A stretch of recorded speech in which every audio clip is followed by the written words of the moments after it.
الحمد لله رب العالمين والعاقبة للمتقين ولا عدوان إلا على الظالمين وصلى الله على نبينا محمد وعلى آله وصحبه أجمعين ومن تبعهم بإحسان إلى يوم الدين أما بعد فإن أحسن الكلام كلام الله وخير الهدي هدي محمد صلى الله عليه وسلم وشر الأمور محدثاتها وكل محدثة بدعة وكل بدعة ضلالة وكل ضلالة في النار. أعوذ بالله من الشيطان الرجيم. يا أيها الذين آمنوا اتقوا الله حق تقاته ولا تموتن إلا وأنتم مسلمون. بسم الله الرحمن الرحيم. يا أيها الناس اتقوا ربكم الذي خلقكم من نفس واحدة وخلق منها زوجها وبث منهما رجالا كثيرا ونساء واتقوا الله الذي تساءلون به والأرحام إن الله كان عليكم رقيبا. يا أيها الذين آمنوا اتقوا الله وقولوا قولا سديدا يصلح لكم أعمالكم ويغفر لكم ذنوبكم ومن يطع الله ورسوله فقد فاز فوزا عظيما. اللهم رب اشرح لي صدري ويسر لي أمري واحلل عقدة من لساني يفقهوا قولي. عباد الله أوصيكم وإياي أولا بتقوى الله. ഏറെ സ്നേഹാധീനരായ സത്യവിശ്വാസികളെ വിശ്വാസിനികളെ, പ്രപഞ്ച സൃഷ്ടാവായ കാലത്തിൻ്റെ നാഥനായ അല്ലാഹു സുബ്ഹാനഹു വ തആലയെ കഴിവിൻ്റെ പരമാവധി രഹസ്യത്തിലും പരസ്യത്തിലും അവൻ്റെ വിധിവിലക്കുകൾ പാലിച്ചുകൊണ്ട് നിയമനിർദ്ദേശങ്ങൾ അനുസരിച്ചുകൊണ്ട് മരണാനന്തര ജീവിതത്തിന് വേണ്ടി അധ്വാനിക്കണമേ, തഖ്വയോടുകൂടി ജീവിക്കണമേ എന്ന് സ്വന്തത്തെ മറക്കാതെ നിങ്ങൾ ഓരോരുത്തരെയും ഉണർത്തുകയാണ്, തഖ്വ കൊണ്ട് വസിയത്ത് നൽകുകയാണ്. ആ രൂപത്തിൽ അള്ളാഹു ഇഷ്ടപ്പെടുന്ന, തൃപ്തിപ്പെടുന്ന അള്ളാഹുവിൻ്റെ ഇഷ്ടദാസന്മാരിൽ ഉൾപ്പെടുവാൻ അള്ളാഹു നമുക്കേവർക്കും സൗഭാഗ്യം നൽകി, തൗഫീഖ് നൽകി അനുഗ്രഹിക്കുമാറാകട്ടെ. അല്ലാഹുമ്മ ആമീൻ. അള്ളാഹു സുബ്ഹാനഹു വ തആല അവൻ കാലത്തിൻ്റെ സൃഷ്ടാവാണ്. അവൻ കാലത്തെ സൃഷ്ടിച്ചിട്ടുണ്ട്. സർവ്വതിനെയും സൃഷ്ടിച്ചത് അവൻ തന്നെയാണ്. മനുഷ്യനെയും സൃഷ്ടിച്ചു അള്ളാഹു സുബ്ഹാനഹു വ തആല. എന്നാൽ ഈ കാലവും മനുഷ്യനും ഈ ദുനിയാവ് എന്ന നിലക്ക് ബന്ധമുണ്ട്, കണക്റ്റീവാണ്. അതുകൊണ്ടാണ് സൂറത്തുൽ അസ്റിൽ വൽ അസ്ർ ഇന്നൽ ഇൻസാന ലഫീ ഖുസ്ർ, കാലം തന്നെയാണ് സത്യം. കാലത്തെ പിടിച്ച് സത്യം ചെയ്യാൻ അള്ളാഹു ഒരു സൃഷ്ടിയിലേക്ക് അതിനെ പിടിച്ചുകൊണ്ട് സത്യം ചെയ്യുന്നുണ്ടെങ്കിൽ അതിന് ചില ഗൗരവങ്ങൾ ഉണ്ട് എന്നാണ്. കഅബയെ കൊണ്ട് സത്യം ചെയ്തിട്ടുണ്ട്, കാലത്തെ കൊണ്ട് സത്യം ചെയ്തിട്ടുണ്ട്, ചില ദിവസങ്ങളെ കുറിച്ച് സത്യം ചെയ്തിട്ടുണ്ട്. അങ്ങനെ അല്ലാഹു സുബ്ഹാനഹു വ തആല സൃഷ്ടികളിൽ ചിലതിനെ പിടിച്ച് സത്യം ചെയ്തിട്ടുണ്ടെങ്കിൽ അതിന് ഗൗരവമുണ്ട് എന്നാണ്. അപ്പോൾ ഈ അസ്റിൽ ഒന്നാമത്തെ ആയത്ത് വൽ അസ്ർ, കാലം തന്നെയാണ് സത്യം. ഇന്നൽ ഇൻസാന ലഫീ ഖുസ്ർ, മനുഷ്യൻ തീരാ നഷ്ടത്തിലാണ് എന്നാണ് പറഞ്ഞത്. ഇവിടെ രണ്ടും തമ്മിൽ ബന്ധമുണ്ട്. ദുനിയാവിനെ സംബന്ധിച്ചിടത്തോളം മനുഷ്യന് കാലവുമായി ബന്ധമുണ്ട്. അതുകൊണ്ടാണ് നമ്മുടെ ആയുസ് നീങ്ങുന്നതിനനുസരിച്ച് നമുക്ക് വലിപ്പവും ചെറുപ്പവും ഉണ്ടാകുന്നു. നമ്മുടെ താടി രോമങ്ങളും മുടിരോമങ്ങളൊക്കെ നരയ്ക്കുന്നു. നമ്മുടെ ശരീരം ശോഷിച്ചു പോകുന്നു. ഇതെല്ലാം ദുനിയാവുമായി ബന്ധപ്പെട്ട് കാലവും മനുഷ്യനും ബന്ധമുണ്ട് എന്നത് അറിയിക്കുകയാണ്. എന്നാൽ അതില്ലാത്ത ഒരു സംവിധാനം അള്ളാഹു സംവിധാനിച്ചത് സ്വർഗത്തിലാണ്. എന്നും 33 വയസ്സ് മാത്രം. അവിടെ കാലത്തിന് മനുഷ്യനുമായി ബന്ധമില്ല. എന്നാൽ ദുനിയാവിന് ബന്ധമുണ്ട്. ഈ കാലം തീർന്നു പോകുന്നു, മനുഷ്യൻ ആയുസ് നശിച്ചു പോകുന്നു, അവൻ മരണത്തിലേക്ക് അടുത്തുകൊണ്ടിരിക്കുന്നു. അതുകൊണ്ട് അവൻ നന്മകളിൽ വ്യാപൃതരാകണം. മുൻകാലങ്ങൾ വെച്ച് നോക്കുമ്പോൾ മുൻ പ്രവാചകന്മാരെല്ലാം അവരുടെ ആയുസ് ദീർഘിച്ചിരുന്നു എന്നതാണ്. മഹാനായ നൂഹ് നബി അലൈഹി സ്വലാമിന്റെ 350 വയസ്സിലാണ് നുബുവത്ത് കിട്ടുന്നത്. അവിടുന്ന് 950 വർഷം പ്രബോധനം ചെയ്തു. ആ 950 വർഷം പ്രബോധനം ചെയ്തതിന് ശേഷമാണ് കപ്പലുമായി ബന്ധപ്പെട്ട സംഭവങ്ങൾ ഉണ്ടാകുന്നത്, ആ പ്രളയം ഉണ്ടാകുന്നത്. അതിനുശേഷം വീണ്ടും 350 വർഷം ജീവിച്ചിരുന്നു എന്നാണ് ചില മുഫസ്സിരീങ്ങൾ നമുക്ക് പഠിപ്പിച്ചിരുന്നത്. അവരുടെ ആയുസ് 1000 കടന്നിരുന്നു എന്നാണ്. പിന്നീട് കുറഞ്ഞ് നമ്മുടെ ഈ ഉമ്മത്തിന്റെ ആയുസ് റസൂലുള്ളാഹി സ്വല്ലല്ലാഹു അലൈഹി വസല്ലമ പറഞ്ഞത് മാബൈന 60 വ 70 എന്നാണ്, 60-നും 70-നും ഇടയിൽ എന്നാണ്. പക്ഷേ അല്ലാഹു സുബ്ഹാനഹു വ തആല ആ വിഷയത്തിൽ അനീതി കാണിച്ചിട്ടില്ല. അവർക്ക് ആയുസ് ദീർഘിച്ചിരുന്നുവെങ്കിലും നമുക്ക് ആയുസ് ചുരുക്കിയിട്ടുണ്ടെങ്കിലും ശരി, നമുക്ക് അവരോടൊപ്പം നന്മകൾ ചെയ്യാനുള്ള അവസരങ്ങൾ അല്ലാഹു, അതിനുള്ള സംവിധാനങ്ങൾ അല്ലാഹു ചെയ്തു വെച്ചിരിക്കുന്നു എന്നാണ്. അല്ലാഹു സുബ്ഹാനഹു വ തആല, ഞാൻ നേരത്തെ പറഞ്ഞല്ലോ, സൃഷ്ടികളെ വിളിച്ച് സത്യം ചെയ്യുക എന്നത് അല്ലാഹുവിന് മാത്രം അവകാശപ്പെട്ടതാണത്. ഒരു സൃഷ്ടിയെ കൊണ്ട് സത്യം ചെയ്യാൻ മനുഷ്യൻ എന്ന നിലയ്ക്ക് നമുക്ക് പാടില്ലാത്ത സാന്ദർഭികമായി ഉണർത്തുകയാണ്. ഉമ്മയാണ് സത്യം, ഉപ്പയാണ് സത്യം, അങ്ങനെ സത്യം ചെയ്യാൻ നമുക്ക് അവകാശമില്ല. അത് ശിർക്കിൽപ്പെടുന്നതാണ് എന്ന് റസൂൽ കരീം സല്ലല്ലാഹു അലൈഹി വസല്ലം നമുക്ക് പഠിപ്പിച്ചിരുന്നുണ്ട്. എന്നാൽ അല്ലാഹു സുബ്ഹാനഹു വ തആല അവന്റെ സൃഷ്ടികളെ പിടിച്ച് സത്യം ചെയ്യും. വിശുദ്ധ ഖുർആനിൽ അതിന് ധാരാളം ഉദാഹരണങ്ങൾ കാണാൻ കഴിയും. അതിൽ വിശുദ്ധ ഖുർആനിൽ അല്ലാഹു സൂറത്തുൽ ഫജ്റിന്റെ 1ഉം 2ഉം ആയത്തുകൾ, അവിടെ നിന്ന് അങ്ങോട്ടുള്ള ചില ആയത്തുകളിൽ അല്ലാഹു സത്യം ചെയ്യുന്നുണ്ട്. വൽ ഫജ്ർ വലയാലിൻ അശ്ർ, ഇവിടെ പ്രഭാതം തന്നെയാണ് സത്യം, 10 ദിവസങ്ങൾ തന്നെയാണ് സത്യം എന്ന് അല്ലാഹു സുബ്ഹാനഹു വ തആല സത്യം ചെയ്ത 10 ദിവസങ്ങളിലേക്ക് നമ്മൾ പ്രവേശിക്കാൻ പോവുകയാണ്. ദുൽഹിജ്ജയുടെ ആദ്യത്തെ 10 ദിവസങ്ങൾ എന്നുള്ളത് വമ്പിച്ച ശ്രേഷ്ഠതയുള്ള ദിവസങ്ങളാണ്. മുൻഗാമികളായ ആളുകൾക്ക് ദിവസങ്ങൾ ധാരാളം ഉണ്ടായിരുന്നു എങ്കിൽ പോലും കർമ്മങ്ങളുടെ വിഷയത്തിൽ ഈ ഒരു ശ്രേഷ്ഠത അവർക്ക് ലഭിച്ചിരുന്നില്ല. എന്നാൽ ആയുസ് ചുരുങ്ങിയ നമ്മെ സംബന്ധിച്ചിടത്തോളം അല്ലാഹു സുബ്ഹാനഹു വ തആല പ്രത്യേകമായി നമുക്ക് നൽകിയ ഈ ഓഫർ ഉപയോഗപ്പെടുത്തി കഴിഞ്ഞാൽ ചുരുങ്ങിയ ആയുസ്സിൽ ഒരുപാട് നന്മകൾ നമുക്ക് നേടിയെടുക്കാൻ സാധിക്കും എന്നതാണ് ഇസ്ലാം നമുക്ക് പഠിപ്പിച്ചു തരുന്നത്.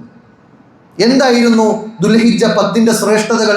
10 ദിവസങ്ങളുടെ ശ്രേഷ്ഠതയെ നമ്മൾ മനസ്സിലാക്കി കഴിഞ്ഞാൽ ഒരിക്കലും നമ്മൾ അതിനെ മിസ്സാക്കുകയില്ല എന്നാണ്. 2 ദിവസം കഴിഞ്ഞാൽ, ഒരു പക്ഷേ ഞായറാഴ്ച അസ്തമയത്തോടുകൂടി പിന്നീട് പുലരാതിരിക്കുന്നത് ദുൽഹിജ്ജയുടെ 1ാമത്തെ ദിനമാണ്. അത് നീ ഞായറാഴ്ച കണ്ടിട്ടില്ലെങ്കിൽ തിങ്കളാഴ്ച മഗ്‌രിബിന് ശേഷം ആരംഭിക്കാനിരിക്കുന്നത് ദുൽഹിജ്ജയുടെ 1ാമത്തെ ദിനമാണ്. അന്നു മുതലുള്ള ദിനരാത്രങ്ങൾ അത് നമുക്ക് ശ്രേഷ്ഠമുള്ളതാണ് എന്ന് നമ്മൾ തിരിച്ചറിയണം. ഏറ്റവും പ്രധാനപ്പെട്ട ശ്രേഷ്ഠത എന്നത് ആ മാസത്തെ അല്ലാഹു പവിത്രമാക്കി എന്നാണ്. അല്ലാഹു സുബ്ഹാനഹു വ തആല 12 മാസങ്ങളെ നിശ്ചയിച്ചു. അതിൽ 4 മിൻഹാ അർബഅത്തുൻ ഹുറും, അതിൽ 4 അല്ലാഹു പവിത്രമാക്കി തിരഞ്ഞെടുത്തു എന്നാണ്. അല്ലാഹുവിന് തിരഞ്ഞെടുപ്പുണ്ട്. സൃഷ്ടിക്കുകയും വയഖ്താർ, സൃഷ്ടിച്ചതിന് ശേഷം അതിനെ തിരഞ്ഞെടുക്കുകയും ചെയ്യും. ചിലതിനെ, ശ്രേഷ്ഠമായതിനെ, പവിത്രമായതിനെ അല്ലാഹു തിരഞ്ഞെടുക്കും.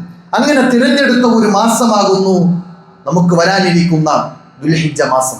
ആ ദുൽഹിജ്ജ മാസത്തിലെ 10 ശ്രേഷ്ഠതകളെ കുറിച്ചാണ് ഈ ഖുതുബയിൽ എന്നെയും നിങ്ങളെയും ഓർമ്മപ്പെടുത്താനുള്ളത്. 1ാമത്തത് ഞാൻ നേരത്തെ പറഞ്ഞു വെച്ചത് തന്നെയാണ്. ഒന്ന്, അല്ലാഹു സുബ്ഹാനഹു വ തആല 10 ദിനരാത്രങ്ങളെ, 10 ദിവസങ്ങളെ പിടിച്ച് സത്യം ചെയ്തു എന്നാണ്. അപ്പൊ അതിന് ഗൗരവമുണ്ടെന്നാണ്, നിസ്സാരമല്ല. അല്ലാഹു ഒരു വസ്തുവിനെ പിടിച്ച് സത്യം ചെയ്തിട്ടുണ്ടെങ്കിൽ അതിന് ഗൗരവമുണ്ട്.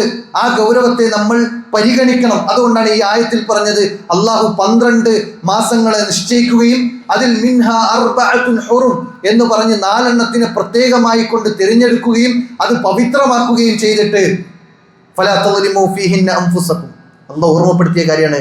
ആ മാസങ്ങളിൽ നിങ്ങളുടെ അക്രമം പ്രവർത്തിക്കരുത്. അതുകൊണ്ട് തന്നെ ഇബ്നു അബ്ബാസ് റളിയല്ലാഹു അൻഹു പറയുന്ന വിശദീകരണത്തിൽ കാണാൻ കഴിയും, മറ്റു മാസങ്ങളെക്കാൾ ഈ മാസങ്ങളിൽ ചെയ്യുന്ന തിന്മകൾക്ക് ഗൗരവമുണ്ട്. മറ്റു മാസങ്ങളിൽ ചെയ്യുന്നത് പോലെയല്ല.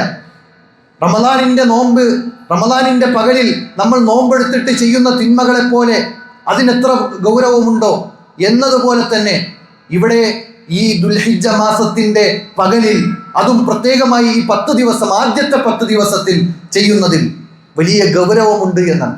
ആ മാസം പൂർണ്ണമായും പവിത്രമാണ്. ആ മാസത്തിൽ ചെയ്യുക എന്നത് തന്നെ തെറ്റാണ്. എന്നാൽ ആ മാസത്തിന്റെ ആദ്യത്തെ 10 ഒന്നുകൂടി ഗൗരവമേറുന്നു എന്നാണ്. ഒരു മാസത്തിലും തിന്മ ചെയ്യാൻ അവകാശമില്ല, അള്ളാഹു പഠിപ്പിക്കുന്നില്ല. മറ്റു മാസങ്ങൾ തിന്മ ചെയ്യുന്നതിൽ പ്രശ്നമില്ല എന്ന് അള്ളാഹു ഒരിടത്തും പറയുന്നില്ല. പക്ഷേ ഗൗരവമായി കൊണ്ട് ഈ 4 മാസത്തെ എടുത്തു പറയും. ആ 4 മാസത്തിൽ ഈ 10 ദിവസത്തെ സത്യം ചെയ്തിട്ടുണ്ടെങ്കിൽ ആ സത്യം ചെയ്ത 10 ദിവസം എന്നത് അതിപവിത്രമായതും അതിശ്രേഷ്ഠമായതുമാണ് എന്ന് നമ്മൾ തിരിച്ചറിഞ്ഞുകൊണ്ട് തിന്മകളിൽ നിന്ന് വിട്ടു നിൽക്കണം. പണ്ഡിതന്മാർ എത്രത്തോളം അതിനെ വിശദീകരിച്ചു എന്ന് പറഞ്ഞാൽ, ഈ 10 ദിവസത്തിലെ നന്മകൾ അനുഷ്ഠിക്കാൻ ഒരാൾക്ക് തൗഫീഖ് കിട്ടുന്നില്ലെങ്കിൽ അത് അവനോട് കാണിക്കുന്ന അക്രമമാണെന്ന്. കാരണം അള്ളാഹു ഒരു അവസരം നൽകിയിരിക്കണം. 10 ദിവസം തന്നിട്ട് നിങ്ങൾക്ക് നിങ്ങളുടെ ആയുസ്സിൽ ചെയ്യാവുന്നതിൽ ഏറ്റവും നല്ല കർമ്മങ്ങൾ ചെയ്ത് മുന്നേറൂ എന്ന 10 ദിവസത്തിന്റെ പ്രത്യേകമായ ഒരു ഓഫർ നിങ്ങൾക്ക് തന്നിട്ട് നിങ്ങൾ അത് സ്വീകരിച്ചിട്ടില്ലെങ്കിൽ അത് തങ്ങളോട് ചെയ്യുന്ന അക്രമമാണ് എന്ന് പണ്ഡിതന്മാർ വിശദീകരിച്ചിട്ടുണ്ട്. അപ്പൊ നമ്മൾ ആലോചിക്കേണ്ടത്, ഈ 10 ദിവസം എന്നത് നമ്മൾ എങ്ങനെയെങ്കിലും സാധാരണഗതിയിൽ തള്ളി നീക്കുന്നത് പോലെ, മറ്റു ദിവസങ്ങളെ നോക്കിക്കാണുന്നത് പോലെ നോക്കിക്കാണലല്ല വേണ്ടത്. മറിച്ച് മറ്റു ദിവസങ്ങളെക്കാൾ അതിനെ പവിത്രത കൽപ്പിക്കണം. മറ്റു ദിവസങ്ങളിൽ ചെയ്യുന്ന കർമ്മങ്ങളുടെ സൂക്ഷ്മതയേക്കാൾ ഒന്നുകൂടി സൂക്ഷ്മത കാണിക്കാൻ നമുക്ക് സാധിക്കണം. അങ്ങനെ തുടങ്ങി ആ നന്മകളിൽ മുന്നേറാൻ നമുക്ക് സാധിക്കണം എന്നാണ് ഒന്നാമതായി ഓർമ്മപ്പെടുത്താനുള്ളത്. രണ്ടാമത്തത്, ഈ ദിവസങ്ങളെ പ്രത്യേകമായി അള്ളാഹു ഖുർആനിൽ പരാമർശിച്ചു എന്നാണ്.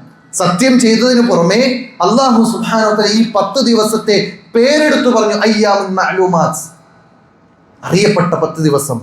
ആ 10 ദിവസത്തെ അള്ളാഹു പ്രത്യേകമായി കൊണ്ട് സൂറത്തുൽ ഹജ്ജിന്റെ 28-ാമത്തെ വചനത്തിൽ പേരെടുത്തു പറഞ്ഞു എന്നാണ്. അപ്പൊ അത് തന്നെയും രണ്ടാമത്തെ പവിത്രതയായിക്കൊണ്ട്, രണ്ടാമത്തെ ശ്രേഷ്ഠതയായിക്കൊണ്ട് പണ്ഡിതന്മാർ നമുക്ക് പഠിപ്പിച്ചു നൽകുന്നുണ്ട്. മൂന്നാമത്തെ ശ്രേഷ്ഠത എന്നത് ദുനിയാവിലെ ശ്രേഷ്ഠമായ ദിവസങ്ങൾ, അതായത് ഈ 12 മാസങ്ങളിൽ തന്നെയും ശ്രേഷ്ഠമായ മാസം എന്നത് മാത്രമല്ല, ആ മാസത്തിൽ 10 ദിവസം എന്നത് അത് അതിപ്രധാനമായ ശ്രേഷ്ഠമായ ദിവസം എന്ന് റസൂലുള്ളാഹി സ്വല്ലല്ലാഹു അലൈഹി വസല്ലം പറഞ്ഞു. അഫ്ളലുൽ അയ്യാമിൽ ദുനിയ, ഈ ദുനിയാവിൽ തന്നെ ശ്രേഷ്ഠമായ ദിവസം എന്നത് അയ്യാമുൽ അശ്ർ, ഇനി വരാനിരിക്കുന്ന 10 ദിവസമാണ്. ദുനിയാവിലെ ശ്രേഷ്ഠമായ ദിവസം, ദുനിയാവിലെ ശ്രേഷ്ഠമായ ദിവസം അതിനി വരാനിരിക്കുന്ന 10 ദിവസം. ഇവിടെ ചർച്ച ചെയ്യുന്നിടത്ത് പണ്ഡിതന്മാർ പറയുന്നത്, നമ്മൾ സാധാരണ കേട്ടിട്ടുള്ളത് റമളാനിന്റെ അവസാനത്തെ 10ആണല്ലോ ശ്രേഷ്ഠതയായിട്ടുള്ളത്. അപ്പൊ എങ്ങനെയാണ് ഇതിനെ ഇങ്ങനെ ശ്രേഷ്ഠമായ ദിവസം, അതും ദുനിയാവിലെ ശ്രേഷ്ഠമായ ദിവസം എങ്ങനെ പറയും എന്നൊരു പക്ഷേ നമുക്ക് സംശയം ഉണ്ടായേക്കാം. പണ്ഡിതന്മാർ ചർച്ച ചെയ്തെന്നറിയോ, റമളാനിന്റെ ശ്രേഷ്ഠത അത് രാത്രിക്കാണ്, ലൈലത്തിനാണ്, അതിലെ രാത്രികൾക്കാണ് അവസാനത്തെ 10 ശ്രേഷ്ഠതയുള്ളത്. എന്നാൽ ഇവിടെ ഈ ദുൽഹിജ്ജ 10 ദിവസങ്ങൾ അതിൻ്റെ പകലിനാണ്. അതിൻ്റെ പകലിന് അതിൻ്റെതായ പവിത്രതയുണ്ട്, ശ്രേഷ്ഠതയുണ്ട്. അതുകൊണ്ട് തന്നെ മറ്റു ദിവസങ്ങൾ, വർഷത്തിലെ മുഴുവൻ ദിവസങ്ങളെ മാറ്റിവെച്ചിട്ട് ഈ 10 ദിവസമാണ് മറ്റു ദിവസങ്ങളെക്കാൾ പവിത്രമായതും ശ്രേഷ്ഠമായതുമെന്ന് റസൂലുള്ളാഹി സ്വല്ലല്ലാഹു അലൈഹി വസല്ലം നമുക്ക് പഠിപ്പിച്ചു നൽകുകയാണ്. ഇബ്നു കസീർ റഹ്മഹുല്ലാ അവിടെ വിശദീകരിക്കുന്നത് കാണാൻ കഴിയും. വബിൽ ജുംലത്തി ഫഹാദൽ അശ്റു ഖദ് ഖീല ഇന്നഹു അഫ്ളലു അയ്യാമിസ് സന, വർഷത്തിലെ ഈ 10 ദിവസമാണ് മറ്റു ദിവസങ്ങളെക്കാൾ ഏറ്റവും ശ്രേഷ്ഠമായത്.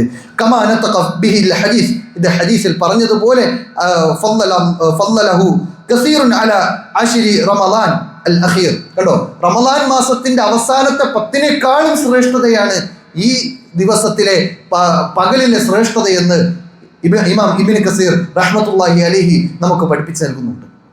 ഇനി നാലാമത്തെ ശ്രേഷ്ഠത എന്നറിയോ, ഈ ദിവസങ്ങളുടെ നന്മകൾ അധികരിപ്പിക്കാൻ വേണ്ടി പ്രത്യേകമായി കൊണ്ട് റസൂലുള്ളാഹി സ്വല്ലല്ലാഹു അലൈഹി വസല്ലം നമുക്ക് ഹസ്സ് ചെയ്തിട്ടുണ്ട്, പ്രേരിപ്പിച്ചിട്ടുണ്ട് എന്നാണ്. ഈ ദിവസങ്ങളിൽ, അതിൻ്റെ പകലുകളിൽ നന്മകൾ അധികരിപ്പിക്കാനുള്ള പ്രത്യേകമായ പ്രേരണ റസൂലുള്ളാഹി സ്വല്ലല്ലാഹു അലൈഹി വസല്ലം പറയാണ്. പ്രവാചകൻ പറഞ്ഞു, മാ മിൻ അമലിൻ അസ്കാ ഇൻദല്ലാഹി അസ്സ വജല്ല വലാ അഅ്ളമ അജ്റൻ മിൻ ഖൈരിൻ ബിഅമലിഹി ഫി അശ്രിൽ അദ്ഹ. റസൂലുള്ളാഹി സ്വല്ലല്ലാഹു അലൈഹി വസല്ലം പറയാണ്, അള്ളാന്റെ അടുക്കൽ ഏറ്റവും കൂടുതൽ പ്രതിഫലം ലഭിക്കുന്നതും അതുപോലെ തന്നെ അള്ളാഹുവിൻ്റെ അടുക്കൽ ഏറ്റവും പരിശുദ്ധമായ അമലുകൾ എന്ന് വെച്ചാൽ ഈ 10 ദിവസത്തിൽ നമ്മൾ ചെയ്യുന്ന അമലുകളാണെന്നാണ്. അള്ളാന്റെ അടുക്കൽ കൂടുതൽ പ്രതിഫലം, ചെയ്യുന്ന മറ്റു ദിവസങ്ങളിൽ ചെയ്യുന്ന അതേ കർമ്മങ്ങൾ ഈ ദിവസങ്ങളിൽ നമുക്ക് ചെയ്യുമ്പോൾ അള്ളാന്റെ അടുക്കൽ കൂടുതൽ പ്രതിഫലം കിട്ടുന്നു എന്നാണ്. കൂടുതൽ അള്ളാഹു അതിനെ സംസ്കരിച്ചെടുക്കുന്നു എന്നാണ്. അല്ലേ, ഹാജിമാരെന്ന് എടുത്തു നോക്കൂ, അവർ ഒരേ മനസ്സോടുകൂടി ഒരേ തൽബിയത്തുമായി കൊണ്ട് ആ കർമ്മങ്ങൾ നിർവഹിക്കാൻ വേണ്ടി പോകുന്ന സമയം അള്ളാഹുവിൻ്റെ അടുക്കൽ അതിന് കൂടുതൽ പ്രതിഫലവും. മാത്രമല്ല അവരെ സംസ്കരിച്ചെടുക്കണം, അവരുടെ തിന്മകളിൽ നിന്ന് അവരെ കഴുകിയെടുത്ത് അവരുടെ കർമ്മങ്ങളിൽ കൂടുതൽ ശ്രദ്ധ പുലർത്തുവാനും അങ്ങനെ തുടങ്ങിയുള്ള നന്മകളിൽ അവരെ കേന്ദ്രീകരിക്കാൻ അള്ളാഹു അവിടെ അവസരം കൊടുക്കണം. നമുക്ക് ഇതിനുള്ള അവസരങ്ങളുണ്ട് ഇവിടെ ദുനിയാവിൽ. നമുക്ക് ഹജ്ജിന് വേണ്ടി പോകാൻ കഴിഞ്ഞിട്ടില്ലെങ്കിലും അത്തരം നന്മകളിൽ നിസ്കാരവും നോമ്പും സക്കാത്ത് അതുപോലെ തന്നെ നമ്മുടെ ദാനധർമ്മങ്ങളുമായി ബന്ധപ്പെട്ട ഏത് നന്മകളിലും മുന്നേറാൻ പറ്റുന്ന അവസരമാണ്. മറ്റു ദിവസങ്ങളിൽ ചെയ്യുന്നതിനേക്കാൾ അവൻ ഏറ്റവും നല്ല പ്രതിഫലം, ഏറ്റവും വമ്പിച്ച പ്രതിഫലം മറ്റു ദിവസങ്ങളിൽ ചെയ്യുന്ന കർമ്മങ്ങൾക്ക് ഈ ദിവസങ്ങൾ ചെയ്താൽ മറ്റു ദിവസങ്ങളിൽ കിട്ടുന്ന പ്രതിഫലത്തെക്കാൾ വമ്പിച്ച പ്രതിഫലം അവന് ലഭിക്കുമെന്ന് ആദരവായ റസൂൽ കരീം സ്വല്ലല്ലാഹു അലൈഹി വസല്ലം നമുക്ക് പഠിപ്പിച്ചു നൽകുന്നുണ്ട്. മാത്രമല്ല പ്രവാചകൻ പറയാണ് അള്ളാഹുവിനേറെ ഇഷ്ടമുള്ള കർമ്മങ്ങൾ ഈ ദിവസങ്ങളിൽ ചെയ്യുന്ന കർമ്മങ്ങളാണെന്നാണ്. നമ്മൾ നിസ്കരിക്കുന്നു, സാധാ ദിവസങ്ങളിൽ നിസ്കരിക്കുന്നു, നോമ്പ് നോക്കുന്നു, ഇതൊക്കെ നമ്മൾ മറ്റു ദിവസങ്ങളിലും ചെയ്യുന്നതാണ്. പക്ഷേ എന്നിരുന്നാൽ പോലും ഈ 10 ദിവസങ്ങളിൽ ചെയ്യുന്ന കർമ്മങ്ങൾക്ക് അള്ളാഹ്ക്ക് പ്രത്യേകമായ ഇഷ്ടമുണ്ട് എന്നാണ്. ഞാൻ വെറുതെ പറഞ്ഞല്ല, റസൂൽ കരീം സല്ലല്ലാഹു അലൈഹി വസല്ലം പറഞ്ഞു മാമിൻ അയ്യാമിൽ ആശിരി, ഈ 10 ദിവസങ്ങൾ എന്നുള്ളത് അമലുസ് സാലിഹ്, മാമിൻ അയ്യാമിൽ അമലുസ് സാലിഹ് ഫീഹിന്ന അഹബ്ബു ഇലല്ലാഹി മിൻ ഹാദിഹിൽ അയ്യാമി യഅനി അയ്യാമുൽ അശ്ർ. ഈ 10 ദിവസത്തിൽ ചെയ്യുന്ന ഏത് കർമ്മവും, ഏത് സൽക്കർമ്മവും, സ്വാലിഹായ സൽക്കർമ്മം എന്നാണ്, ഇന്ന കർമ്മം എന്നല്ല, ഹജ്ജ് എന്നല്ല, അല്ലെങ്കിൽ നോമ്പ് എന്നല്ല, അല്ലെങ്കിൽ നിസ്കാരം എന്നല്ല, ഏത് സൽക്കർമ്മം എന്ന് പറയാൻ പറ്റുന്ന ഏത് കർമ്മം ചെയ്താലും ശരി അത് അല്ലാഹുവിന്റെ അടുക്കൽ ഏറ്റവും അഹബ്ബുൽ അഅ്മാലി അഹബ്ബു ഇലല്ലാഹി മിൻ ഹാദിഹിൽ അയ്യാം, ഈ 10 ദിവസങ്ങളിൽ ചെയ്യുന്ന കർമ്മങ്ങളാണ് അള്ളാഹുവിന്റെ അടുക്കൽ അങ്ങേയറ്റം ഇഷ്ടമുള്ള കർമ്മങ്ങൾ എന്ന് പ്രവാചകൻ സല്ലല്ലാഹു അലൈഹി വസല്ലം പഠിപ്പിക്കുമ്പോൾ സഹോദരങ്ങളെ, കൂടുതൽ നന്മകളിലേക്ക് നമ്മൾ മുന്നേറണം. നന്മകൾ കൂടുതൽ പ്രവർത്തിക്കാൻ ഈ 10 ദിവസങ്ങൾ നമ്മുടെ മനസ്സിനെ താല്പര്യപ്പെടുത്തി എടുക്കണമെന്നുള്ളതാണ് ഈ ഖുതുബയിലൂടെ എന്നെയും നിങ്ങളെയും ഓർമ്മപ്പെടുത്താനുള്ളത്. മാത്രമല്ല റസൂലുള്ളാഹി സ്വല്ലല്ലാഹു അലൈഹി വസല്ലം ഇങ്ങനെ പറയുന്ന സമയത്ത് സഹാബികൾക്ക് പ്രത്യേകമായ ഒരു സംശയമുണ്ടായി. പ്രവാചകൻ സല്ലല്ലാഹു അലൈഹി വസല്ലമയോട് ചോദിക്കണേ, യാ റസൂലല്ലാഹ് വലൽ ജിഹാദു ഫീ സബീലില്ലാഹ്, റസൂലേ അള്ളാഹിന്റെ മാർഗത്തിൽ ഇറങ്ങി യുദ്ധം ചെയ്യുന്നത് അല്ലെ, അതും അമൽ സാലിഹാത്താണല്ലോ. എന്നിട്ട് സഹാബികൾ ചോദിക്കാണ്, റസൂലേ അമൽ സാലിഹാത്തുകളിൽ ഈ ജിഹാദുണ്ട്, ആ ജിഹാദിനേക്കാൾ ശ്രേഷ്ഠതയാണോ മറ്റു കർമ്മങ്ങൾ എന്ന് ചോദിക്കുമ്പോൾ പ്രവാചകൻ സല്ലല്ലാഹു അലൈഹി വസല്ലം തിരിച്ചു പറയുന്നു, വലൽ ജിഹാദു ഫീ സബീലില്ലാഹ്, ഏയ് സ്വഹാബത്തെ നിങ്ങൾ അറിയണം, ജിഹാദിനേക്കാൾ ശ്രേഷ്ഠത ഈ ദിവസങ്ങളിലെ നന്മയ്ക്കുണ്ട്.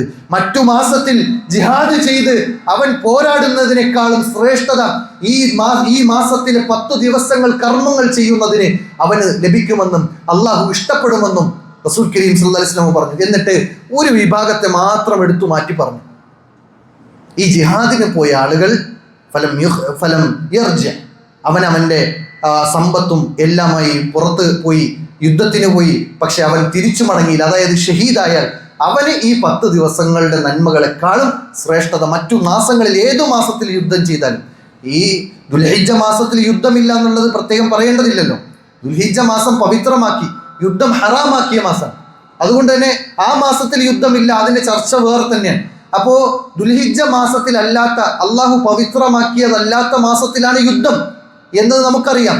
ആ മാസത്തിൽ യുദ്ധം ചെയ്യുന്നതിനേക്കാൾ ശ്രേഷ്ഠത ഈ മാസത്തിലെ 10 ദിവസത്തിലെ കർമ്മങ്ങൾക്കുണ്ട് എന്ന് പറഞ്ഞതോടൊപ്പം പ്രവാചകൻ പറഞ്ഞത് മറ്റു മാസങ്ങളിൽ യുദ്ധം ചെയ്യാൻ വേണ്ടി ഇറങ്ങിപ്പുറപ്പെടുകയും അവനവന്റെ ശരീരത്തെ അവിടെ സമർപ്പിക്കുകയും ചെയ്യുന്ന സാഹചര്യം, അതായത് ഷഹീദാവുകയും ചെയ്താൽ അവന് ഇതിനേക്കാൾ ശ്രേഷ്ഠതയുണ്ട് എന്ന് പ്രത്യേകം റസൂലുള്ളാഹി സ്വല്ലല്ലാഹു അലൈഹി വസല്ലം പറഞ്ഞു. അപ്പൊ ജിഹാദിനേക്കാൾ, ഷഹീദാകുന്നത് മാറ്റി നിർത്തി, ജിഹാദിനേക്കാൾ ശ്രേഷ്ഠതയായ കർമ്മങ്ങൾ, അള്ളാഹ്ക്ക് ഇഷ്ടമുള്ള കർമ്മം എന്നുള്ളത് ഈ മാസത്തിലെ 10 ദിവസത്തിൽ ചെയ്യുന്ന കർമ്മങ്ങൾക്കാണ്. അപ്പൊ നമ്മുടെ നിസ്കാരത്തെ ഒന്നുകൂടി ശ്രദ്ധ പുലർത്തി നിസ്കരിക്കാൻ നമുക്ക് കഴിയണം. നമ്മുടെ ഏത് കർമ്മവും നമ്മൾ ഉദ്ദേശിക്കുന്നുണ്ടെങ്കിൽ അതെല്ലാം നല്ല നീയത്തോടുകൂടി നല്ല പ്രതിഫലം ആഗ്രഹിച്ചുകൊണ്ട് നമ്മൾ ചെയ്തു കഴിഞ്ഞാൽ അള്ളാഹു ഏറ്റവും വമ്പിച്ച പ്രതിഫലം നൽകുകയും അള്ളാഹു നമ്മെ ഇഷ്ടപ്പെടുകയും ചെയ്യും എന്ന് നമ്മൾ തിരിച്ചറിയണം. 5-മത്തത് ദിക്റുകൾ അധികരിപ്പിക്കാൻ വേണ്ടി പ്രവാചകൻ പ്രത്യേകം നമുക്ക് ചില നിർദ്ദേശം പറഞ്ഞു തന്നിട്ടുണ്ട്.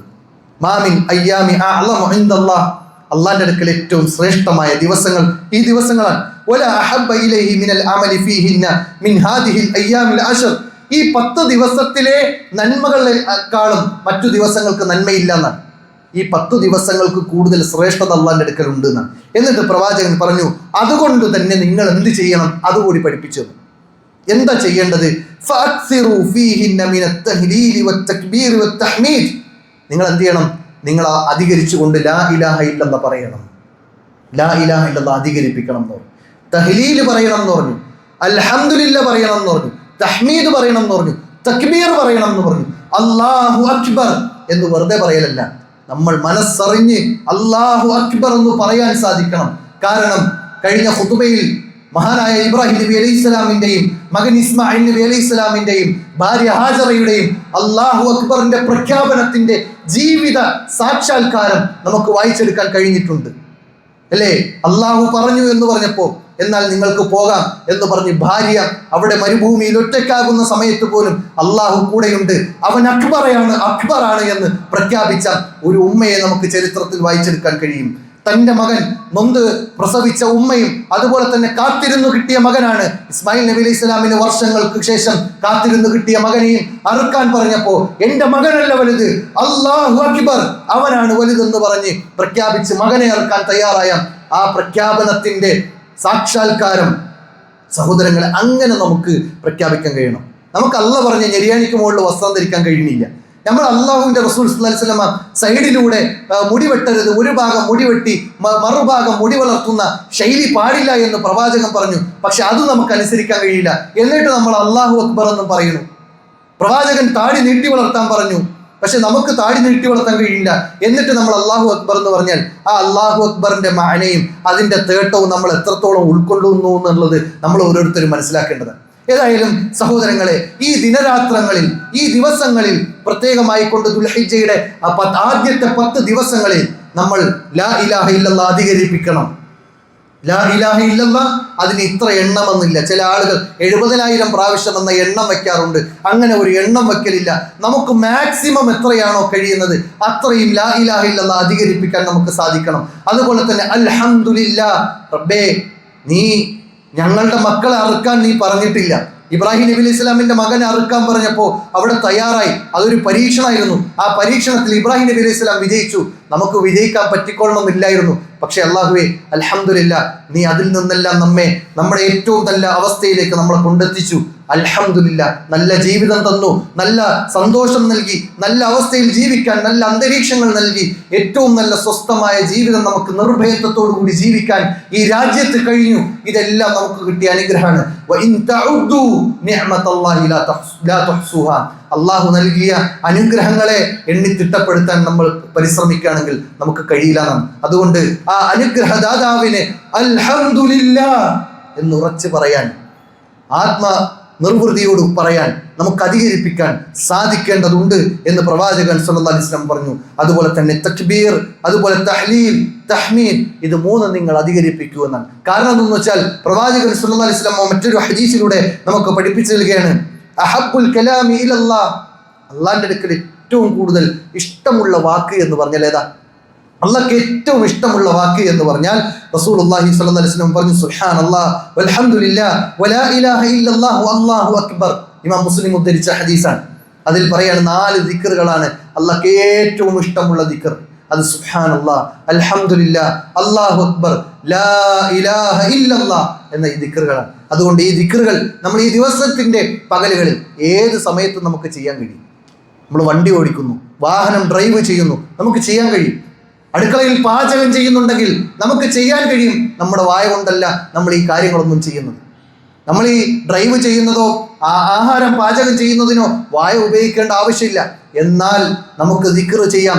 ഈ സമയങ്ങളിൽ നമുക്ക് ദിക്ർ ചെയ്യാം. വെറുതെ ഇരിക്കുന്ന സമയം, മറ്റു ഏർപ്പാടുകളിൽ, നമ്മൾ ജോലി ചെയ്യുന്ന സമയത്ത്, എവിടെയും ഏത് സമയത്തും ചെയ്യാൻ കഴിയുന്ന, നിഷ്പ്രയാസം ചെയ്യാൻ കഴിയുന്ന, ഒരു ക്ഷീണമോ ഒരു മടുപ്പോ ഒരു പ്രയാസമോ ഒന്നുമില്ലാത്ത രൂപത്തിൽ നമുക്ക് ചെയ്തു തീർക്കാൻ കഴിയുന്ന ഏറ്റവും നല്ല കർമ്മങ്ങളാണ് ദിക്ർ ചൊല്ലുക എന്നത്.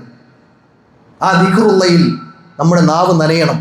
ഈ പ്രത്യേകിച്ച് ഈ ദുൽഹിജ്ജയുടെ ആദ്യത്തെ 10 ദിവസങ്ങളിൽ നമ്മുടെ നാവ് കൊണ്ട് അള്ളാഹുവിൻ്റെ സ്മരണകളാൽ നിറഞ്ഞു നിൽക്കണമെന്ന് പ്രത്യേകം നമ്മുടെ മനസ്സിനെ പറഞ്ഞു പഠിപ്പിക്കാനും അത് ചെയ്യാനും പരിശ്രമിക്കുക.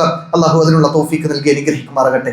ആറാമത്തത്, എല്ലാ നന്മകളും സമ്മേളിക്കുന്ന ദിവസമാണ്, മാസമാണ് ഈ ദുൽഹിജ്ജയുടെ ആദ്യത്തെ 10 ദിവസങ്ങളും ഈ മാസവുമെന്ന് പണ്ഡിതന്മാർ നമുക്ക് പഠിപ്പിച്ചു നൽകുന്നുണ്ട്. മഹാനായ ഇബ്നു ഹജർ അൽ അസ്ഖലാനി റഹ്മത്തുള്ളാഹി അലൈഹി പറയാണ്, വല്ലദി യുദ്ഹിറു അന്ന സബബ ഫീ ഇംതിയാസി അശർ ദുൽഹിജ്ജ لمكان اجتماع أمهات العبادة فيه وهي الصلاة والصيام والصدقة والحج ولا يأتي ذلك في غيره. അദ്ദേഹം പറയാണ്, ഈ മാസത്തിൽ ഇതിൻ്റെ ഏറ്റവും വലിയ ഹൈലൈറ്റ് എന്നത് അത് എല്ലാ കർമ്മങ്ങളും, ഇസ്ലാമിൻ്റെ ഉമ്മഹാത്തുകൾ എന്ന് പറയപ്പെട്ട എല്ലാ കർമ്മങ്ങളും സമ്മേളിക്കുന്ന ഒരു മാസമാണ് ദുൽഹിജ്ജ എന്നത്. നിങ്ങളൊന്ന് ആലോചിച്ച് നോക്കൂ, ഹജ്ജ് എന്നത് മറ്റൊരു മാസത്തിലും ചെയ്യാൻ കഴിയില്ല. ഈ മാസത്തിൽ നോമ്പുണ്ട്, ഈ മാസത്തിൽ നമുക്ക് സ്വതക്കകൾ ചെയ്യാൻ കഴിയും, ഈ മാസത്തിൽ സുന്നത്ത് നിസ്കാരങ്ങൾ നിർവഹിക്കാം, നിസ്കാരം ഏതായാലും എല്ലാ ദിവസവും ഉണ്ട്.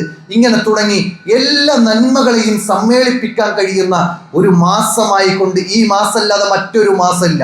റമളാനിൽ നോമ്പ് മാത്രമേ ഉള്ളൂ, സക്കാത്തുണ്ടാവും, പക്ഷേ ഹജ്ജ് എന്ന കർമ്മം എവിടെയുമില്ല. ഹജ്ജ് എന്ന കർമ്മം നമുക്ക് ദുൽഹിജ്ജ 8 മുതൽ ആരംഭിച്ച് 13 വരെ നീണ്ടു നിൽക്കുന്ന ആ ഒരു 5 ദിവസത്തിന്റെ കർമ്മമാണ്. ആ ദിവസം മറ്റൊരു മാസത്തിലുമില്ല. അതുകൊണ്ട് തന്നെ സർവ്വ കർമ്മങ്ങളും ഉമ്മഹാത്തിൽപ്പെട്ട എല്ലാ ഇബാദത്തുകളും സമ്മേളിക്കുന്ന ഒരു മാസമാണ് ദുൽഹിജ്ജ എന്നത്. അതുകൊണ്ട് തന്നെ അതിൻ്റെതായ പവിത്രതയുണ്ട് എന്ന് പണ്ഡിതന്മാർ നമുക്ക് പഠിപ്പിച്ചു നൽകുന്നു. ഏഴാമത്തത്, ദുൽഹിജ്ജയുടെ 8ാമത്തെ ദിവസത്തിന്റെ ശ്രേഷ്ഠതയാണ്.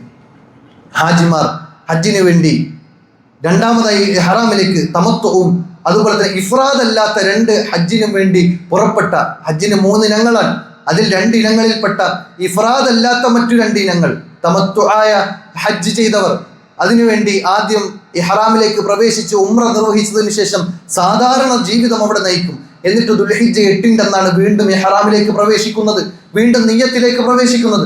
അങ്ങനെ അത്തരം ആളുകൾ ഹാജിമാർ ഇഹ്റാമിൽ പ്രവേശിക്കുകയും ഹജ്ജിന് വേണ്ടിയുള്ള ഒരുക്കങ്ങൾ തയ്യാറെടുത്ത് ദുൽഹിജ്ജ 8 അന്ന് ഹജ്ജിന്റെ കർമ്മങ്ങൾ ആരംഭിക്കുന്ന ദിവസമാണ്. അതുകൊണ്ട് തന്നെ ഇസ്ലാമിന്റെ പൂർത്തീകരണമായ ഹജ്ജ് എന്ന കർമ്മത്തിന്റെ സ്റ്റാർട്ടിങ് അതിന് ദുൽഹിജ്ജ 8 ദിവസമാണ്. അതായത് ദുൽഹിജ്ജ 8 ദിവസത്തിൽ ഹജ്ജിന്റെ കർമ്മങ്ങൾ ആരംഭിക്കാൻ അതിന് അതിൻ്റെതായ പവിത്രതയുണ്ട് എന്ന് പണ്ഡിതന്മാർ നമുക്ക് പഠിപ്പിച്ചു. 9ാമത്തത്, 8ാമത്തെ ശ്രേഷ്ഠത ദുൽഹിജ്ജയുടെ 9ാമത്തെ ദിവസം അറഫ ദിവസം, അറഫയിലെ നോമ്പ്.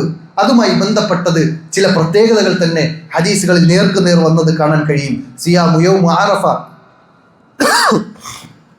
അറഫ ദിവസത്തിലെ നോമ്പ് എന്നത് ഇന്നി അഹ്തസിബു അലല്ലാഹി അൻ യുകഫിറ സനതല്ലതി ഖബ്ലഹു വസ്സനതല്ലതി ബഅദഹു. റസൂൽ കരീം സല്ലല്ലാഹു അലൈഹി വസല്ലം പറയാണ്, അറഫ ദിവസത്തിലെ, അതായത് ദുൽഹിജ്ജ ദിവസത്തിലെ 9ന്റെ അന്നുള്ള നോമ്പിന് അതിന് പ്രത്യേകതയുണ്ട്. അത് 1 വർഷത്തെ കഴിഞ്ഞതും 1 വർഷത്തെ വരാനിരിക്കുന്നതുമായ പാപങ്ങളെ, ചെറു പാപങ്ങളെ അള്ളാഹു പുറത്തു നൽകുമെന്ന് ആദരവായ റസൂൽ കരീം സല്ലല്ലാഹു അലൈഹി വസല്ലം നമുക്ക് പഠിപ്പിച്ചു തരുന്നുണ്ട്. 2 വർഷത്തെ പാപം പൊറുക്കാൻ കാരണമാകുന്ന ദുൽഹിജ്ജയുടെ 9ാമത്തെ ദിവസത്തിന്റെ പ്രത്യേകതയാണ് യൗമു അറഫയിലെ നോമ്പ് എന്നത്. ഇനി ആ യൗമു അറഫയിൽ മറ്റു ചില പ്രത്യേകതകൾ കൂടിയുണ്ട്.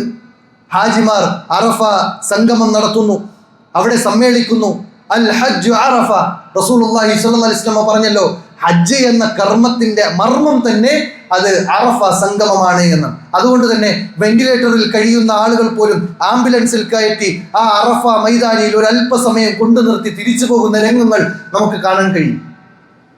അത്രയും വലിയ ശ്രേഷ്ഠതയുള്ള പവിത്രതയുള്ള ദിവസമാണ് ദുൽഹിജ്ജയിലെ 9ാമത്തെ ദിവസം. ആ ദിവസത്തിലെ നോമ്പിന് 2 വർഷത്തെ പ്രതിഫലം, 2 വർഷത്തെ പാപങ്ങൾ അവൻ അള്ളാഹു പുറത്തു കൊടുക്കുന്നുണ്ട്. ഹാജിമാർക്ക് നോമ്പെടുക്കേണ്ടതില്ല, ഹാജിമാർ നോമ്പെടുക്കാൻ പാടില്ല. മറ്റുള്ള ആളുകൾ ഞാനും നിങ്ങളും നോമ്പെടുക്കണം. ഞാനും നിങ്ങളും ദുൽഹിജ്ജ 9ന്റെ അന്ന്, അത് നമ്മുടെ നാട്ടിലെ ദുൽഹിജ്ജ 9-നെയാണ് നമ്മൾ പരിഗണിക്കേണ്ടത്. ഹാജിമാർ സമ്മേളിക്കുന്ന ഒരു പക്ഷേ നമുക്ക് മാസപ്പിറവിയുമായി ബന്ധപ്പെട്ട ചില വ്യത്യാസങ്ങൾ ഒരു ദിവസം അങ്ങോട്ടോ ഇങ്ങോട്ടോ വരുന്നുണ്ടെങ്കിൽ അവിടെ നമ്മൾ ശ്രദ്ധിച്ച് നമ്മുടെ നാട്ടിൽ മാസപ്പിറവി എന്നാണോ കണ്ടത് അതിനനുസരിച്ച് ദുൽഹിജ്ജ 9 എന്നാണോ അന്നാണ് യൗമു അറഫ. അല്ലാതെ ഹാജിമാർ സമ്മേളിക്കുന്ന ദിവസം എന്ന ഒരു നിബന്ധന റസൂലുള്ളാഹി സ്വല്ലല്ലാഹു അലൈഹി വസല്ലം ഈ ഹദീസ് പറഞ്ഞെടുത്ത് കാണാൻ കഴിയില്ല. എന്നാൽ യൗമു അറഫ എന്നാണ് പറഞ്ഞത്. ആ യൗമു അറഫ എന്നത് ദുൽഹിജ്ജ 9ന്റെ അന്നാണ്. ആ 9-ന്റെ അന്ന് നമ്മൾ നോമ്പെടുക്കുന്നു. അതാണ് നമ്മൾ ശ്രദ്ധിക്കേണ്ട ഏറ്റവും പ്രധാനപ്പെട്ട വിഷയം.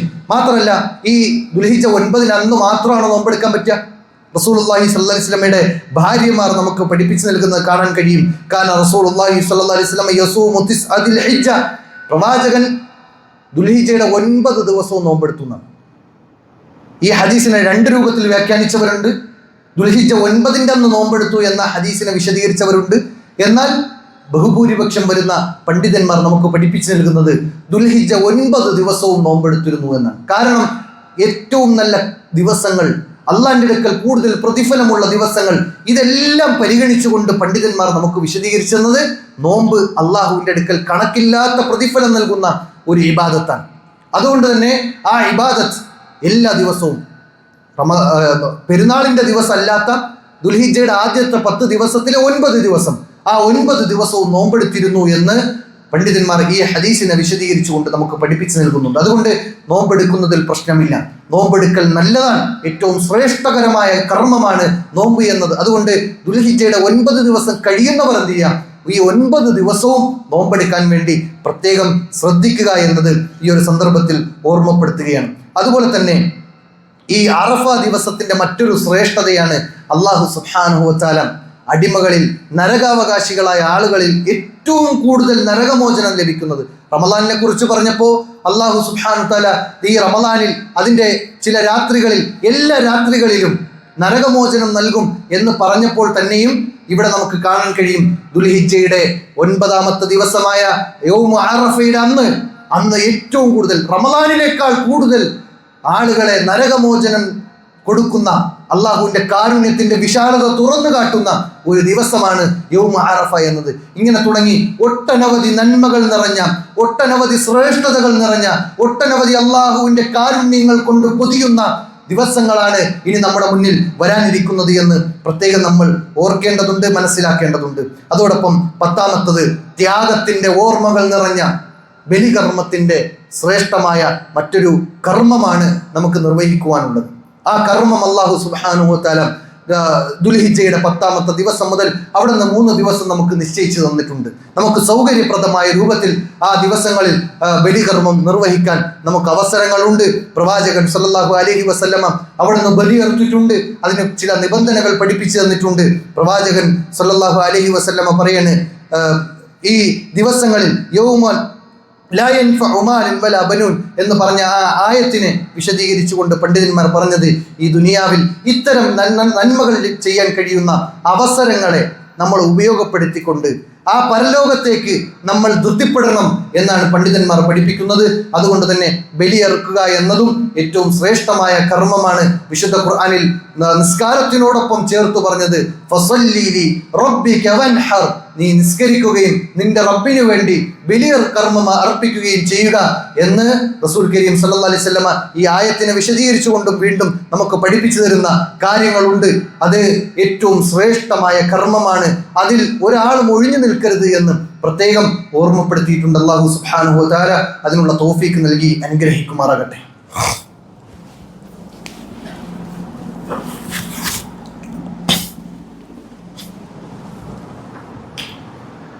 അൽഹംദുലില്ലാഹ് الذي هدانا لهذا وما كنا لنهتدي لولا أن هدانا الله أما بعد عباد الله أوصيكم وإياي ثانيا بتقوى الله. ഒരിക്കൽ കൂടി അള്ളാഹുവിനെ സൂക്ഷിച്ച് ജീവിക്കണമേ എന്ന് സ്വന്തത്തെ മറക്കാതെ നിങ്ങൾ ഓരോരുത്തരെയും അതർഹിക്കുന്ന ഗൗരവത്തിൽ ഉണർത്തുകയാണ്, തഖ്വ കൊണ്ട് വസിയത്ത് നൽകുകയാണ്.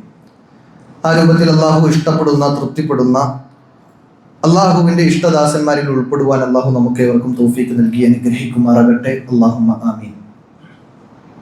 ദുൽഹിജ്ജ മാസത്തിലെ 10 ശ്രേഷ്ഠതകൾ പറയുമ്പോൾ അതിൽ 10-ാമത്തെ ശ്രേഷ്ഠതയായി കൊണ്ട് പറഞ്ഞത് അള്ളാഹു മതനിയമമായിക്കൊണ്ട് ബലികർമ്മം നിശ്ചയിച്ചു എന്നതാണ്. ഫസല്ലി ലി റബ്ബിക വൻഹർ, നീ നിന്റെ റബ്ബിന് വേണ്ടി നിസ്കരിക്കുകയും ബലികർമ്മം അനുഷ്ഠിക്കുകയും ചെയ്യുക എന്ന് പറയുമ്പോൾ ഇസ്ലാമിൽ പ്രധാനമായും ബലികർമ്മത്തിന് ചില കാരണങ്ങൾ നിശ്ചയിച്ചിട്ടുണ്ട്. ചില പ്രത്യേകമായ സാഹചര്യങ്ങൾ, അള്ളാഹു നിശ്ചയിച്ചിട്ടുണ്ട് എന്നതാണ്. അതിൽ അള്ളാഹു പഠിപ്പിച്ചതായ മതനിയമമാക്കിയ ഉദഹിയത്തിൻ്റെ 4 രൂപങ്ങൾ. ഒന്ന്, നമ്മൾ ഇനി നിർവഹിക്കാൻ പോകുന്ന ഉദഹിയത്താണ്. രണ്ടാമത്തത് അന്ന് തന്നെയും നടത്തുന്ന ഹാജിമാരുടെ ബലികർമ്മമാണ്. ഒന്ന്, നാട്ടുകാർ, ഹാജിമാരല്ലാത്ത ആളുകൾ ചെയ്യുന്ന ബലികർമ്മം. രണ്ടാമത്തത് ഹാജിമാർ നിർവഹിക്കുന്ന, അതും ഇഫ്രാദ് അല്ലാത്തവരാണ്, അവർക്ക് ബലികർമ്മം വേണ്ടതില്ല. അപ്പോൾ ഹാജിമാരിൽ തന്നെ ബലികർമ്മം വേണ്ടതില്ലാത്തവരുണ്ട്, ബലികർമ്മം വേണ്ടവരുണ്ട്. അപ്പോൾ അത്തരം ആളുകൾ നടത്തുന്ന ബലികർമ്മം രണ്ടാമതായി മതനിയമമായി കൊണ്ട് അള്ളാഹു സുബ്ഹാനഹു വ തആല നമുക്ക് പഠിപ്പിച്ചു നൽകുന്നുണ്ട്. മൂന്നാമത്തത് പ്രായശ്ചിത്തവുമായി ബന്ധപ്പെട്ട് നടത്തുന്ന ബലികർമ്മം. ഒരാൾ നോമ്പ് നോറ്റില്ല, അല്ലെങ്കിൽ നോമ്പ് നോറ്റതിനിടയിൽ ഭാര്യയുമായി കൊണ്ട് ലൈംഗിക ബന്ധത്തിൽ ഏർപ്പെട്ടു റമദാനിൻ്റെ പകലിൽ, അവർക്ക് പ്രായശ്ചിത്തമായി കൊണ്ട് അറവ് നടത്തണമെന്നും അങ്ങനെ തുടങ്ങി വ്യത്യസ്തമായ ചില കാര്യങ്ങൾ അറവുമായി ബന്ധപ്പെട്ട് ബലികർമ്മവുമായി ബന്ധപ്പെട്ട് മതനിയമമാക്കിയതിൽ പ്രായശ്ചിത്തത്തിൽ ചെയ്യേണ്ട ബലികർമ്മങ്ങളുണ്ട്. നാലാമത്തത് അഖീഖയുമായി ബന്ധപ്പെട്ടതാണ്. ഒരു ജനനത്തിന്, ഒരു മരണം എന്ന രൂപത്തിൽ ഒരു കുട്ടി ജനിച്ചു കഴിഞ്ഞാൽ, അത് ആൺകുട്ടിയാണെങ്കിൽ 2 ആടും, ഒരു പെൺകുട്ടിയാണെങ്കിൽ 1 ആട്, അല്ലെങ്കിൽ ചില കർമ്മശാസ്ത്ര ഗ്രന്ഥങ്ങളിൽ നമുക്ക് എടുത്ത് വായിച്ചു നോക്കാൻ കഴിയുന്നത് 2 ആൺകുട്ടികൾക്ക് ഒരു മൂരിയെ അറുക്കുന്നതിൽ പ്രശ്നമില്ല എന്ന് പറഞ്ഞ പണ്ഡിതന്മാരെ നമുക്ക് കാണുവാൻ സാധിക്കും. ഹസൻ ഹുസൈൻ റളിയല്ലാഹു അൻഹുമ, അവർക്ക് വേണ്ടി പ്രവാചകൻ ഒരു പശുവിനെ, ഒരു കാളയെ അറുത്തിരുന്നു എന്നത് നമുക്ക് കാണുവാൻ സാധിക്കും. അല്ലാഹു അഅലം. ഏതായാലും അത്തരം ബലികർമ്മങ്ങളിൽ ഏറ്റവും ശ്രേഷ്ഠമായ ബലികർമ്മമാണ് നമ്മൾ ഇനി നിർവഹിക്കുവാനിരിക്കുന്നത്. ദുൽഹിജ്ജ 10 അവിടെ നിന്ന് തുടങ്ങി 3 ദിവസങ്ങൾ അല്ലാഹു നീട്ടിത്തന്ന ഒരു കർമ്മം, 3 ദിവസത്തിൽ എവിടെയും നമുക്ക് ചെയ്ത് തീർക്കാവുന്ന ഒരു കർമ്മം. ആ കർമ്മം എന്തിനു വേണ്ടിയായിരുന്നു എന്നത് വിശുദ്ധ ഖുർആൻ പറയുന്നുണ്ട്. ലിയദ്കുറു ഇസ്മല്ലാഹി അലാ മാ റസഖകും മിൻ ബഹീമത്തിൽ അൻആം. അല്ലേ, ഈ സൃഷ്ടികളെല്ലാം അല്ലാഹു നമുക്ക് വേണ്ടി സംവിധാനിച്ചതാണ്. അതിൽ അള്ളാഹുവിൻ്റെ നാമം ഓർക്കുവാനും നമുക്കായി അള്ളാഹു നിശ്ചയിച്ചതിൽ അള്ളാഹുവിന് സമർപ്പിക്കുകയും ചെയ്യുകയാണ്. ഈ രൂപത്തിൽ അള്ളാഹു സുബ്ഹാനഹു തആലയെ സ്മരിക്കുക എന്നതാണ് ഏറ്റവും പ്രധാനപ്പെട്ട ഉദ്ദേശം. ചില ആളുകൾ ബലികർമ്മത്തിനായിക്കൊണ്ട് വലിയ വലിയ മാടുകൾ വാങ്ങുന്നു, വലിയ വലിയ ഷെയറുകൾ കൂടുന്നു, എന്നിട്ട് അതിൽ പെരുമ നടിക്കുകയും ചെയ്യുന്നു. ചില പള്ളികൾ കേന്ദ്രീകരിച്ച് നടക്കുന്ന ചില വലിയ വീഴ്ചകളെ കുറിച്ച് ഞാൻ ഇവിടെ സൂചിപ്പിക്കണം. ഈ പള്ളിയിൽ ഉണ്ട് എന്നല്ല, മറിച്ച് പല പള്ളികളിലും നടക്കുന്ന വലിയ വീഴ്ചയാണ്. വലിയ മാടുകൾ വാങ്ങുന്നു, എന്നിട്ട് പള്ളികൾ തമ്മിൽ മത്സരിക്കുന്നു. ഞങ്ങൾ ഇത്ര മാട് വാങ്ങി, നിങ്ങൾ ഇത്ര മാട് വാങ്ങിയില്ലുള്ളൂ, ഞങ്ങൾക്ക് ഇത്ര വലിപ്പമുള്ള മാട കിട്ടിയത് എന്ന് പറഞ്ഞ് മത്സരിക്കുന്ന കമ്മിറ്റിക്കാരെ നമുക്ക് കാണാൻ കഴിയും. പക്ഷേ അല്ലാഹു സുബ്ഹാനഹു തആല ഈ ബലികർമ്മവുമായി ബന്ധപ്പെട്ട് പറഞ്ഞതെന്നറിയോ? നിങ്ങൾ അറുക്കുന്ന ഉരുവിൻ്റെ രക്തമോ മാംസമോ അല്ല അല്ലാഹുവിലേക്ക് എത്തുന്നത്, മറിച്ച് വലാകിൻ യനാലുഹു തഖ്വാ മിൻകും, നിങ്ങളിൽ നിന്നുള്ള സൂക്ഷ്മതാ ബോധമാണ് അല്ലാഹുവിലേക്ക് എത്തുന്നത് എന്ന്. അപ്പോൾ ഈ സൂക്ഷ്മതയില്ലാതെ പറയുന്നത് മുഴുവൻ ആ ബലികർമ്മത്തെ പോലും പാഴാക്കി കളയുന്ന പ്രവർത്തനങ്ങളാണ് എന്ന തിരിച്ചറിവ് നമുക്കുണ്ടാകണം. അങ്ങനെയുള്ള ആളുകളുടെ സംസാരങ്ങൾ നമ്മൾ കേൾക്കാൻ ഇടയാകുന്നുണ്ടെങ്കിൽ അവരെ തിരുത്തി കൊടുക്കാൻ നമുക്ക് സാധിക്കണം. അവിടെ നമ്മുടെ തഖ്വയാണ് റബ്ബിലേക്ക് എത്തുന്നത്. അള്ളാഹുവിനെ സംബന്ധിച്ചിടത്തോളം ഒരു ഉരുവിനെ അറുത്തിട്ട് അതിൻ്റെ രക്തമോ മാംസമോ അള്ളാഹ്ക്ക് കിട്ടിയിട്ട് പ്രത്യേകിച്ച് വേറെ കിട്ടാനൊന്നുമില്ല. അത് ആളുകൾക്ക്, പാവപ്പെട്ടവർക്ക് കൊടുക്കാനും നമുക്ക് ഭക്ഷിക്കാനും നമ്മുടെ കുടുംബക്കാർക്ക് കൊടുക്കുവാനുമാണ് അള്ളാഹു പഠിപ്പിച്ചു തന്നിട്ടുള്ളത്.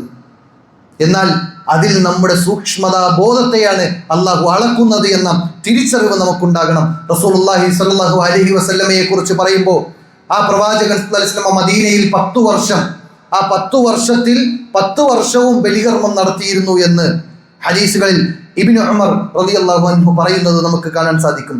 മഹാനായ അബൂ ഹുറൈറ റളിയല്ലാഹു അൻഹു ഉദ്ധരിക്കുന്ന മറ്റൊരു ഹദീസ് എന്നെ നിങ്ങളെ ചിന്തിപ്പിക്കേണ്ടതാണ്.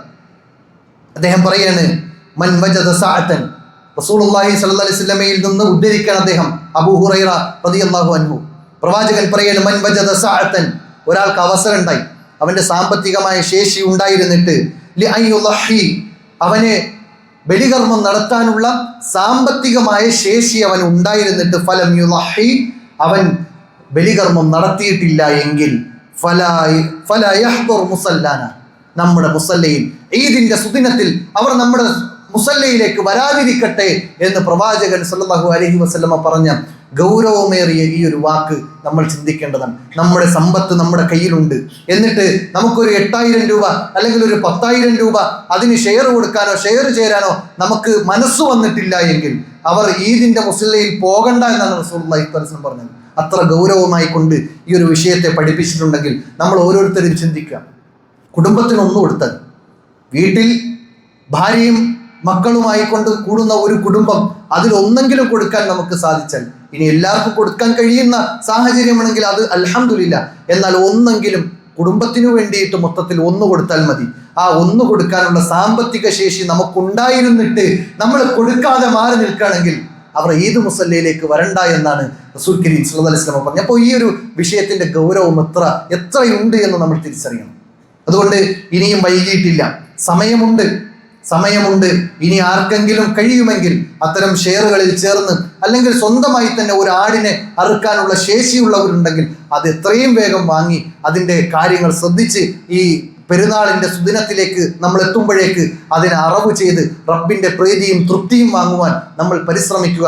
അങ്ങനെ നിലവിൽ നേർച്ച ചെയ്ത ആരെങ്കിലും ഉണ്ടെങ്കിൽ അറക്കുവാൻ വേണ്ടിയുള്ള തീരുമാനമെടുക്കുകയും ഉരുവിനെ വാങ്ങുകയൊക്കെ ചെയ്ത ആളുകൾ നിലവിൽ ശ്രദ്ധിക്കേണ്ടത്, ദുൽഹിജ്ജ പിറന്നു കഴിഞ്ഞാൽ അവർ പിന്നെ മുടിയും നഖവുമൊന്നും വൃത്തിയാക്കാൻ പാടില്ല, വെട്ടുവാൻ പാടില്ല. അതുകൊണ്ട് ഈ ദുൽഹിജ്ജ പിറക്കുന്നതിന് മുമ്പ് തന്നെ നിങ്ങൾ അത്തരം കാര്യങ്ങളിൽ ശ്രദ്ധിക്കണം. നഖങ്ങൾ മുറിക്കണം, അതുപോലെ മുടികൾ വെട്ടേണ്ടവരുണ്ടെങ്കിൽ വെട്ടണം, മീശ വെട്ടി ചുരുക്കുക, താടിയിലെ എന്തെങ്കിലും അങ്ങോട്ടും ഇങ്ങോട്ടും നിൽക്കുന്ന അല്ലെങ്കിൽ കവിളിന്റെ മുകളിലേക്ക് നിൽക്കുന്ന ഭാഗങ്ങൾ എന്തെങ്കിലും തെറിച്ചു നിൽക്കുന്ന മുടികൾ ഉണ്ടെങ്കിൽ അത്തരം മുടികൾ എടുക്കുന്നതിനും പ്രശ്നമില്ല. അതുകൊണ്ട് ഇത്തരം കാര്യങ്ങൾ മതനിയമങ്ങൾ പാലിച്ചുകൊണ്ട് ഈ ഒരു ദിവസങ്ങളെ നമ്മൾ ഏറ്റവും ഭംഗിയായി കൊണ്ട് നമ്മൾ നിർവഹിക്കുവാൻ, അതിൻ്റെ കർമ്മങ്ങളിൽ നമ്മൾ അങ്ങേയറ്റം താല്പര്യത്തോടുകൂടി പ്രവർത്തിക്കുവാൻ അള്ളാഹു നമുക്ക് തൗഫീക്ക് നൽകി അനുഗ്രഹിക്കുമാറാകട്ടെ. നമ്മിൽ നിന്ന് വന്നുപോയ വീഴ്ചകൾ അള്ളാഹു സുബ്ഹാനഹു വ തആല പുറത്തു നൽകി അനുഗ്രഹിക്കുമാറാകട്ടെ. നമ്മുടെ നന്മകൾ അള്ളാഹു സ്വാലിഹായ സൽക്കർമ്മങ്ങളായി നമ്മിൽ നിന്ന് സ്വീകരിക്കുമാറാകട്ടെ. അല്ലാഹുമ്മ ഗഫിർ ലിൽ മുഅ്മിനീന വൽ മുഅ്മിനാത്ത് വൽ മുസ്ലിമീന വൽ മുസ്ലിമാത്ത് വൽ അഹ്യാഇ മിൻഹും വൽ അംവാത്ത് إنك مجيب الدعوات يا قاضي الحاجات. اللهم أعز الإسلام والمسلمين وأذل الشرك والمشركين ودمر أعداءك وأعداء الدين. وصلى الله على نبينا محمد وعلى آله وصحبه أجمعين.